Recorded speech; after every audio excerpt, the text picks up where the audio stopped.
چلتی ہوئی گلی میں کسی لڑکی کو گھور کے دیکھنے سے اس کی طبیعت کے اندر جو تنفر پیدا ہوتا ہے، غصہ پیدا ہوتا ہے، اس کی غیرت کو جو ایک کچوکا لگتا ہے، اگر وہ عصمت معاب اور حیا کی پیکر ہے تو یہ چیزیں اس کے لیے بہت زیادہ اذیت کا سبب ہوتی ہیں۔ جب گلی سے گزرتا ہوا کوئی اوباش لڑکا اپنی ناپاک نظروں سے کسی پردہ دار خاتون کی طرف نظر اٹھا کر کے بھی دیکھتا ہے۔ آج کی تاریخ میں اگر ہم دیکھیں تو نظروں میں پاکیزگی تقریباً ختم ہو گئی ہے، حیا کا جنازہ اٹھ چکا ہے۔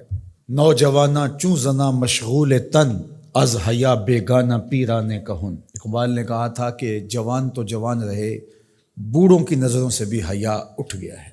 اور یہ معاشرہ اس حوالے سے کس قدر گھٹن کا شکار ہے کہ بامر مجبوری گھر سے نکلنے والی خاتون کو کتنی ناپاک، گندی، غلیظ، بھوکی اور شہوانی نگاہوں کا سامنا کرنا پڑتا ہے۔ وہ کس قدر اپنے اندر ایک اضطراب، بے چینی، دکھ، اذیت، تکلیف محسوس کرتی ہے۔ تو صرف اتنا ہی چہ جائے کہ کوئی اس کو آوازہ کسے، کوئی اس پہ تہمت لگائے، یہ تو بعد کی بات ہے۔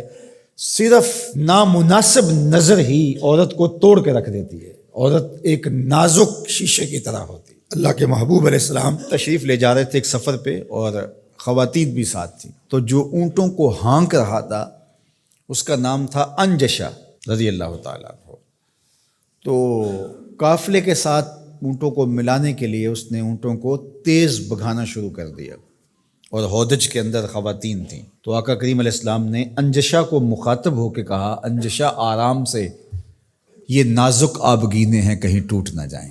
تو عورتیں نازک آبگینے ہوتی ہیں، ان کے دل چڑیوں کی طرح ہوتے ہیں، اور اللہ نے ان کو حیا کا جو ایک نور عطا کیا ہے، تو یہ ایسی پھول کی پتیاں ہیں جو شبنم کا بوجھ بھی گوارا نہیں کر پاتی، لیکن غلیظ، مکروہ اور گندی نگاہوں کا جب شکار ہوتی ہیں، حیادار لڑکی پر تو اٹھنے والی نظر بوجھ ہے، اور وہی اس کے اندر کو توڑ کے رکھ دیتی ہے، اور کوئی آوازہ کسے۔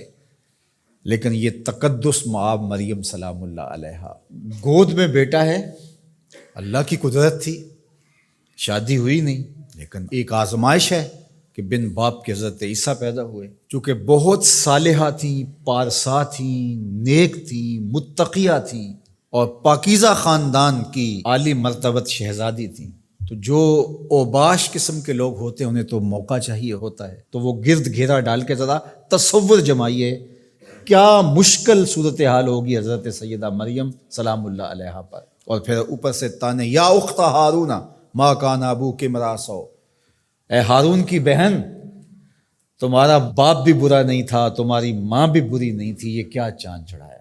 اب اس مشکل موقع میں حضرت مریم کیا کرتی؟ فاشارت الیہ، حضرت عیسیٰ جو پالنے میں تھے، آغوش میں تھے، پنگھوڑے میں تھے، ان کی طرف اشارہ کیا۔ مجھے پوچھتے ہو کہ بن باپ کے بچہ کہاں سے آ گیا، اس بچے سے ہی پوچھ لو بن باپ کے کیسے آ گئے ہو۔ اللہ اکبر۔ تو یہاں یہ بھی سمجھ آئی، اوکھا ویلا بن جائے تو پیغمبروں کی طرف اشارے کیے جاتے ہیں۔ دعا کرو اوکھے ویلے گنبد خضرا کی طرف دیکھنا اللہ نصیب کرے۔ غم ہستی سے رہا ہونے کا چارہ مانگو، مانگنے والو گنبد خضرا کا سہارا مانگو۔ اور کیا کسی نے کہا تھا، مرنے کی طرف دیکھ نہ جینے کی طرف دیکھ، جب چوٹ پڑے دل پہ مدینے کی طرف دیکھ۔ فاشارت الیہ، اشارہ کیا۔